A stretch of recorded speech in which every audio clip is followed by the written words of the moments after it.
Hello and welcome to The Price of Music, the show that looks at the money behind the music industry with me, Steve Lamack, and Music Allies Head of Insight, Stuart Dredge. How's your week been, Stuart? It's been all right. I'm tired of politics already.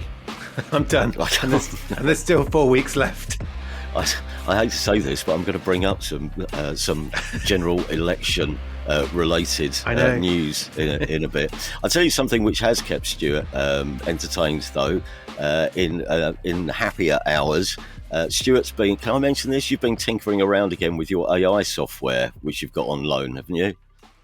I have, yeah. I'm writing about it. And I think one of the things I'm doing now is just trying to use these things a lot and understand them. And yeah, this idea, I think it's accidentally happened. You set me almost a challenge. I said, try and make it do Joy Division. And that's been quite fun, having that goal, even though that goal is not really respecting the artist as much. But yeah, I spent a week trying to make it do Joy Division and kind of failing, but it got quite close to menswear in the end. Yeah, well, it was with some trepidation that I approached a file which you sent, which was a musical mashup between Menswear and Half Man, Half Biscuit, two unlikely bedfellows.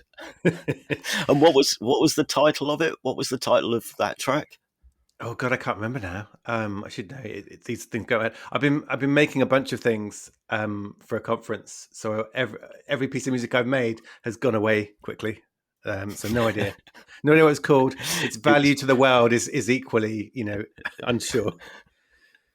It was called Giraffe in a Cap, which actually, and then yes. I listened to it. I thought, are you using this pod to audition for CBeebies? Because Giraffe in a Cap walks straight onto any episode of a cartoon-based CBeebies show.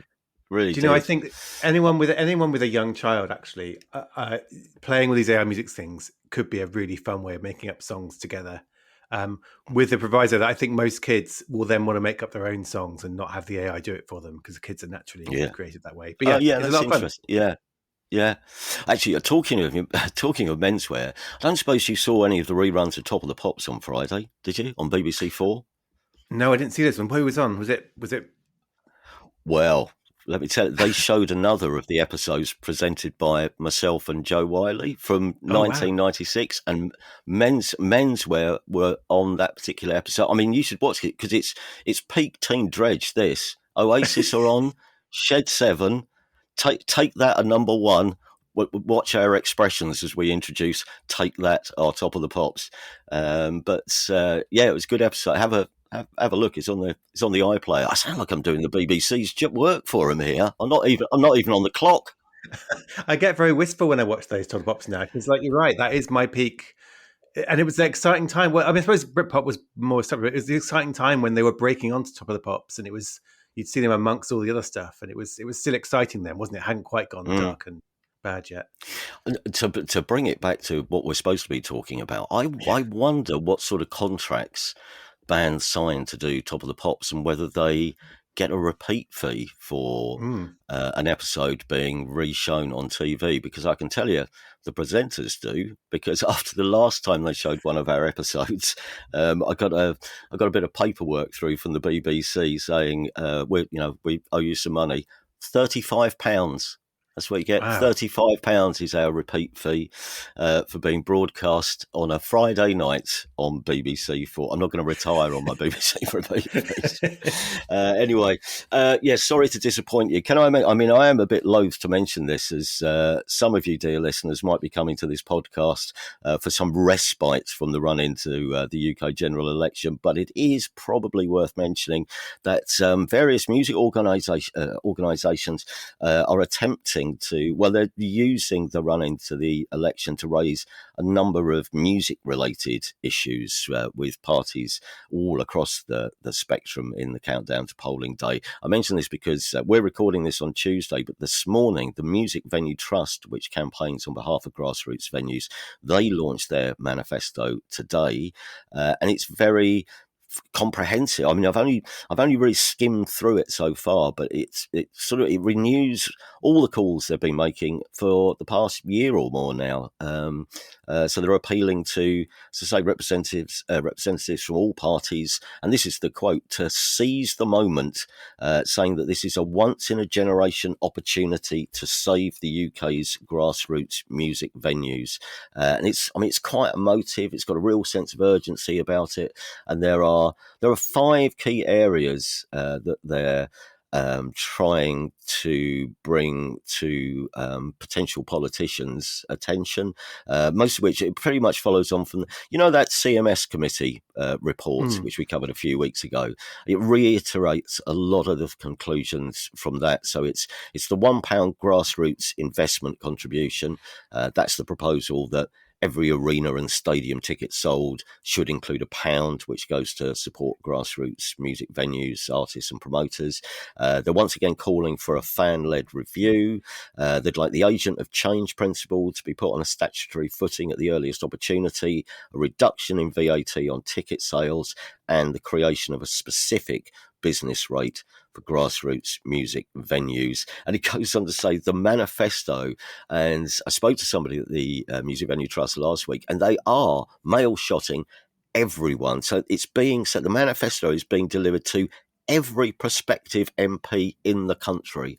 I mean, that's thousands of letters will be going out this morning, and in the hope of getting people to either step up and support some of the things which they mention in their manifesto, or to get the debate going. I think what they're trying to do is make some of these issues part of the political debate. So they're encouraging, anyone who goes to gigs as well to write to their MP, email their MP and say, and ask them where they stand on this, and are they aware of the problems of the grassroots venues which are in their potential constituencies. So it's a big profile raising announcement, this, which comes off the back of you. I think you wrote about this, but UK Music, which is it's an industry-wide organisation, they published their proposals for music in the future the other week, didn't they? They did, yeah. They wrote an open letter to all different parties, pretty much as soon as the election was announced. So they were quick off the mark. And they also had 5 to 5 seems to be the magic number in terms of when you're asking politicians for stuff, which is something I'll remember. But in their case, because they're covering obviously the whole gamut of the live industry, so regulation of AI and asking for all the stuff that the music industry wants for AI in terms of not using music without permission. They want to, and I wrote this is my paraphrasing of it. They want to sort out Brexit's botching of EU tours. So some of the problems that bands have had since Brexit in terms of red tape, they want that to be sorted out. They want a tax credit for music production in the UK, similar to what some other regions like games and animation have had. Millions of pounds more funding for music education, and they want to crack down on rip-off secondary ticketing practices. So again, it was good. And the weird thing with UK Music, I mean, their last boss left to become Rishi Sunak's head of strategy, which currently is a job title you probably wouldn't want to put on your LinkedIn after this election. But so UK Music has always been very, very close to the Westminster, whoever's in power. So this is very much targeted at whoever the next government will be after the election. This is what we want you to do. So very clear. That issue of secondary ticketing, I think that does have already some support, I think, doesn't it, amongst politicians? I know it's something which I believe the Labour Party have already hinted that this is something which they would like to see brought into line. I know Sir Chris Bryant is among the shadow ministers at the moment who's spoken out about secondary ticketing, and I think it would be quite a popular move with gig goers, just trying to tidy up what is quite a shady area of live music, really. I mean, for gig goers in general, you've got, at the moment, ticket prices are reasonably high anyway, but then to see them being resold at absurd prices, some of them. Did you see, I don't know if you came across had a look at the prices that Taylor Swift tickets were going for? I can imagine. How high were they? Well, I mean, so I looked on Viagogo, which probably is the most infamous secondary ticketing site, which allows people to advertise that they're reselling tickets. And I had a look. So I had a look at the price of Taylor Swift, and now the face value, I think, for Wembley tickets was somewhere around 60, £70, going up to just under 200 quid Mhm. for a ticket for Taylor Swift on Viagogo last week. Just scrolling down, so you start off and there's a few tickets available for £500. Then Mm. there's a whole raft of standing and seated tickets going for £700, and you think, oh, that's steep, 700. Mm. But then no, keep scrolling, and the price just goes up and up, and you can get to. I've got to the point where individual tickets are available for £2,000. And just when you think it can't get any steeper, amazingly, no, it didn't stop there. Scroll, keep going, and eventually you come to the end of the list and find a ground floor seated ticket for £6,000 6,000. to see Taylor Swift. And obviously, I mean, in response to this, because the Independent then did a piece on this, and they actually got a comment from a Viagogo spokesperson who said, Viagogo doesn't sell tickets or set prices. Sellers set the price of their listings, and fans ultimately choose the listing that meets their budget. This is a reflection of supply and demand. The tickets you see still listed on the platform at extremely high prices by default have not sold and rarely ever will. which is a bit damning of your own business in a way.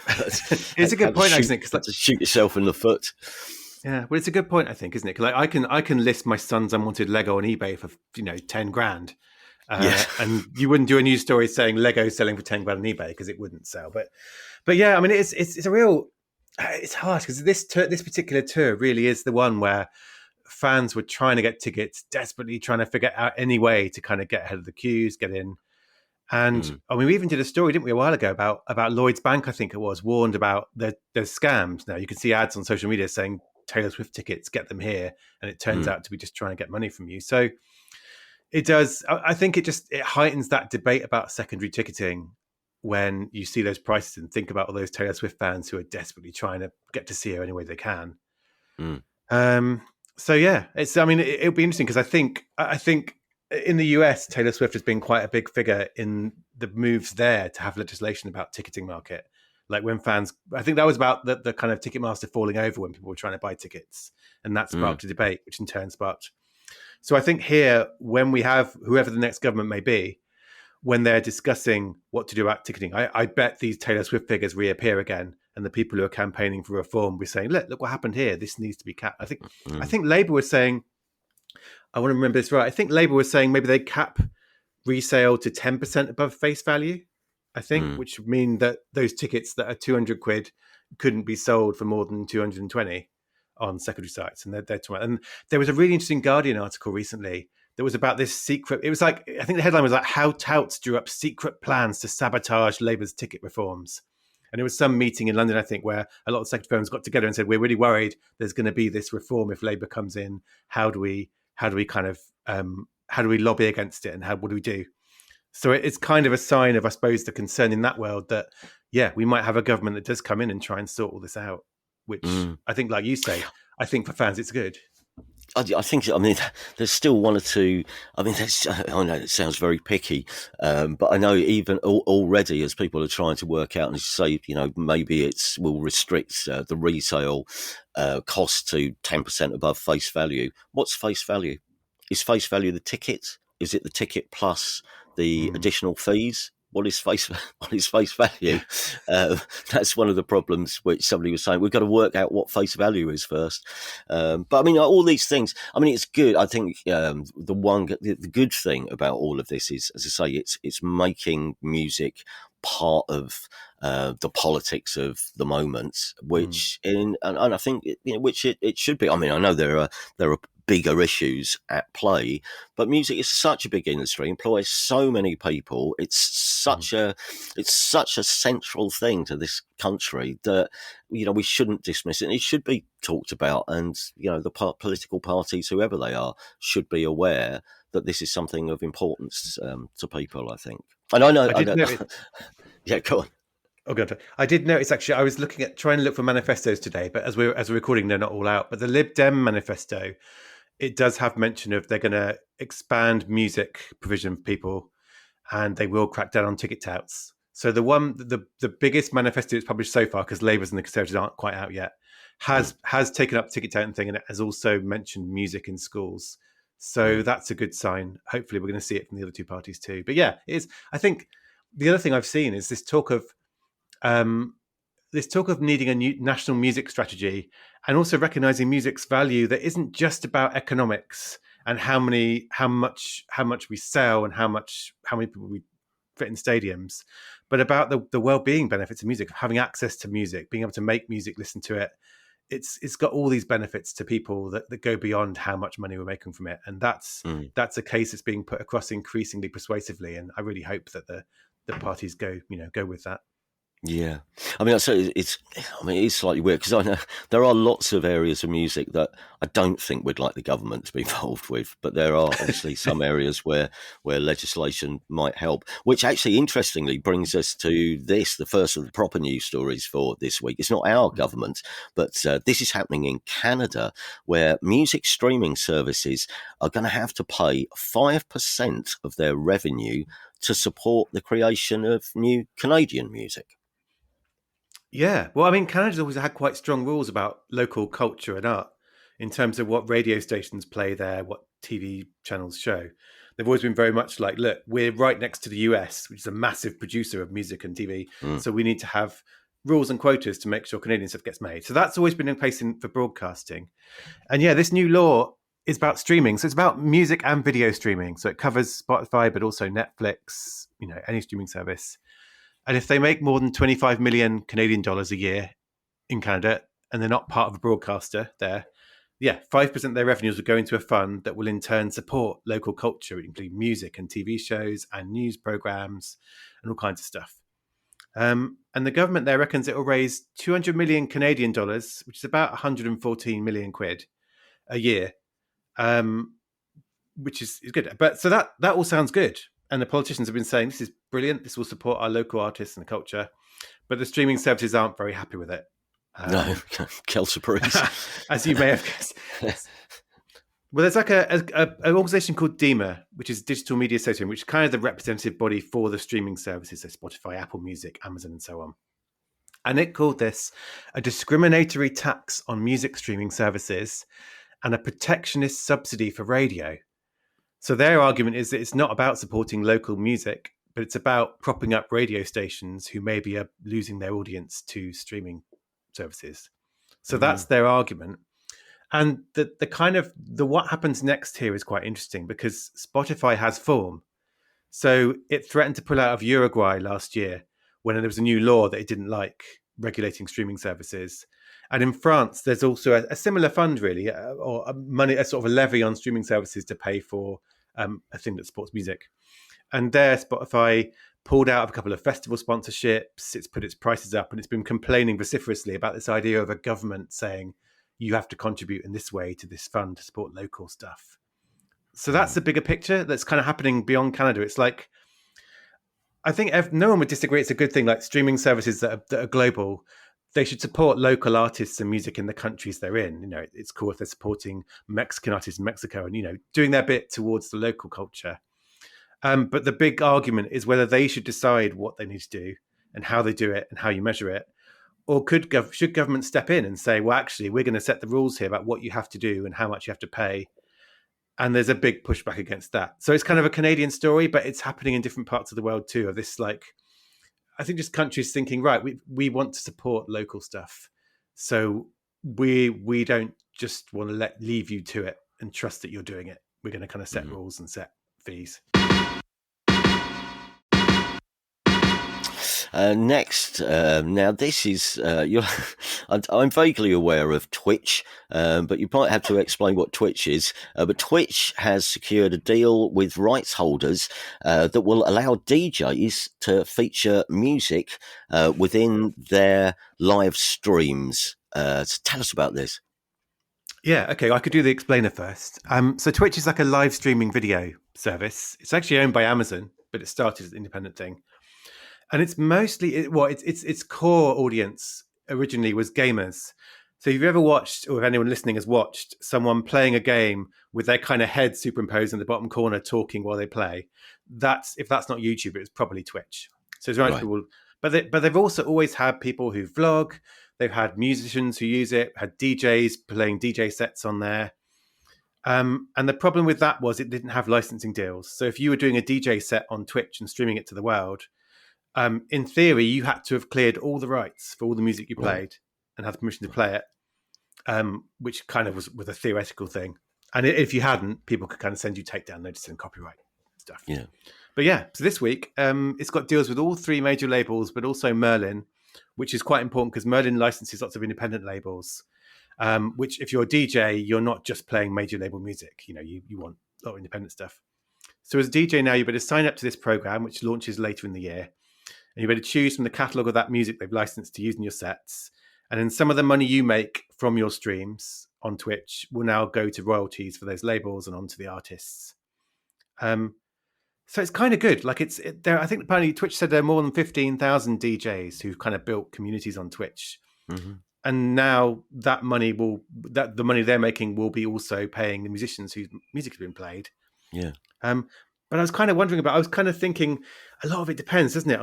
It depends what's in that catalogue of licensed music. Because I mean, depending on what kind of DJ you are, if you're a DJ who's just playing kind of chart music, that will be licensed. But if you're playing like white label, fresh out of Berlin, like not even released yet stuff, they'll have to kind of be able to quite quick on their feet to license that sort of thing so you can play it. So it's going to be interesting to see, like, you know, what they've got licensed, where the gaps are. There's like an email address you could email and request stuff, which is quite fun. So DJs actually making requests rather than DJs having requests foisted upon them. They can email Twitch and say, I'd like this song to be added. Yeah. So they are thinking about that. But it's good news, I think. And Twitch is quite a big and popular platform. So paying artists is always good. Now, we know that a lot of work has been going on behind the scenes to make the music industry a greener place. In fact, I mean, just in case you missed it, our interview with Caius Paulson the other week is worth a listen on this subject. And obviously, we also reported about on the 1975 having played some carbon-removed gigs at the O2 in London. Meanwhile, Coldplay have just come out and said they significantly reduced carbon emissions on their last tour. I think you have some details of this as well. I do, yeah. You know, Coldplay have like their detractors, but they've been one of the first artists to put their head above the parapet and try and tackle this stuff. So yeah, their Music of the Spheres is their latest album and tour, and they wanted to reduce direct emissions of carbon dioxide equivalent by 50%. And then this month they said, yeah, actually we've cut them by 59%. So they've overperformed in what they're doing. And you can actually go, so you can go to it's sustainability.coldplay.com, and there's a whole section of their website which just breaks down everything from they got a battery system to power things, they've got solar panels to charge that, renewable diesel fuel for their trucks, famously kinetic floors, so fans dancing in certain parts of the stadium actually create energy which is good. I mean, it must mean there's an emphasis. You have to sort of play more bangers, doesn't it? If you're charging your show. You know, I went to see Coldplay on that tour last year. We went to Barcelona, and I don't know the last time you were in a kids' playground when your children were kids, probably. But you know these days a lot of playgrounds have a slightly springy, rubbery kind of foundation floor, particularly by climbing frames and stuff. The kinetic flooring is a bit like that. It's got a bit of give in it. Really, it's sort of you can feel the bounce. It's like that's quite good for dancing. Wow. Yeah, I mean it's quite It assists even the worst dancers. Yeah, while creating energy. So there you go. I'm going to get all for Yorkshire about this. In my day, we had concrete playgrounds, Yeah. and if you fell off the roundabout, you scraped your knee, and you didn't complain. We did complain about it, but yeah, all this soft playgrounds, I don't hold with it. I So, I do. mean, the thing about this, I mean, so it lists all the things they've done. I Yeah. wonder how much all these initiatives cost, because Mm, that's the problem, isn't it? That the costs of what they're doing, it's obviously they can write it into and have written it into their budget. If you're a group the size of Coldplay, you can afford to budget to do a lot of these things, but is it prohibitive for some artists further down the mm. popularity That's scale? it. And actually, that missing piece of the puzzle hopefully might get filled soon because I've recently Coldplay announced plans for a report. And I think they're doing it with MIT, so the academic Mm, institution, Warner Music, and Live Nation into climate sustainability and touring. And that's due to come out maybe even this month, I think they said. So they've kind of, yeah, you're right. They've said what they're doing and they've said how much is reduced emissions. This report that's coming out maybe will give more detail on how much that cost and how it broke down. Because you're right, I think. Like in a way, Coldplay doing it is inspiring for other artists saying you can do this stuff. But yeah, which bits of it are easier, which bits of it are more costly. I don't think many bands can afford a kinetic dance floor, for example, but they can. Even some of the things like they've tried to fly on commercial flights where possible, trying to use local equipment. So when they're playing gigs in different countries, trying to mm, source equipment locally so they don't have to freight it all in. So yeah. there's stuff there that I think about. But yeah, I'd like to know. I'd like to know more about the cost, but I don't say that in a suspicious way. I'm really No. pleased that some people are doing this openly, and I suspect they'll carry on being open about what's happening and what's working. Next, some good news for some artists who will be the recipients of this. The PRS Foundation have revealed the latest funding recipients from the PPL Momentum Music Fund and the targeted PPL Momentum Accelerator Program to explain. So these are, I don't know, do bands apply for these payouts? But they come quite regularly, as it says, from PRS and PPL. And it's money to help, in most cases, help bands do something, a specific project, isn't it? It's not just we're going to give you five grand, go and have a play around with that. I think you have to say, we wanted to do this on the road video, or we want to go do a tour of this place, but it will cost us X, but it will mean we get to further our career. It's that sort of thing. That's a very It is, yeah. complicated way of introducing this. But anyway, some artists have got some money from two funds. Yeah, it's just good. One of those things. So if you are an artist or a songwriter, PRS Foundation is a really good starting point because they have a bunch of different grant programs for different people at different levels, people with different kinds of creator. And yeah, so there's these two funds that were announced together. So one is the Momentum Music Fund, and that offers you between 5,000 quid and 15,000 quid grants.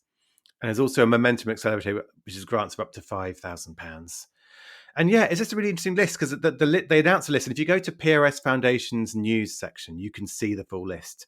It's 21 Mm-hmm. artists and 7 professionals. And yeah, every single person who's got a grant, it says what they're doing with it. So, for example, Arcs are touring with Fletcher across the UK. Right. There's the Gentle Good doing marketing and live show development for their new album. Mm. Still Shady, which is a good name because it's not Eminem. He's still shady too. They're doing recording, touring, and marketing for debut album.